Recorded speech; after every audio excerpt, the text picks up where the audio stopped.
आज दिवसाची सुरुवात अशी होईल असं काय वाटलं नव्हतं. सकाळी मस्त जेवण वगैरे केलं, पिठलं आणि चपाती केली होती. खाऊन तर बघ गेलो गाडीकडे, तर गाडी चालू व्हायचं नाव घेणं. बघते तर फ्यूल पंपचा काय आवाज येत नव्हता. मला डाऊट आला फ्यूल पंपला काय झालं की काय. मग काय मॅकॅनिकला बोलवलं. तो म्हणला अभि ठीक करके देता हो. तर म्हणलं चला दादा द्या करून लवकर. पण काय गाडी त्यांच्याकडून लवकर स्टार्ट होत नव्हती. नंतर त्यांनी फ्यूल पंपची वायर चेक केली, पण काय प्रॉब्लेम कळला नाही.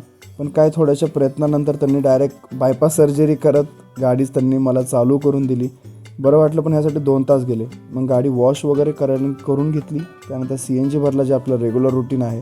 पहिली ट्रिप घेतली, ते त्यांना ड्रॉप करायला गेलो. ते आले होते, त्यांना ड्रॉप केलं. त्यांचे ₹375 झाले होते, ते घेतले. दुसरा पिकअप घेतला, त्यांचा ऑनलाईन पेमेंट होतं, त्यांना ड्रॉप केलं. ड्रॉप केल्याच्या नंतर आम्हाला तिथे एक इम्पोर्टेड ट्रक दिसला की जो खूप खराब हालतमध्ये होता. पण आजचा दिवस काय आपला नव्हता, जास्त काय अर्निंग झालं नव्हतं. मिळूया नेक्स्ट व्लॉग.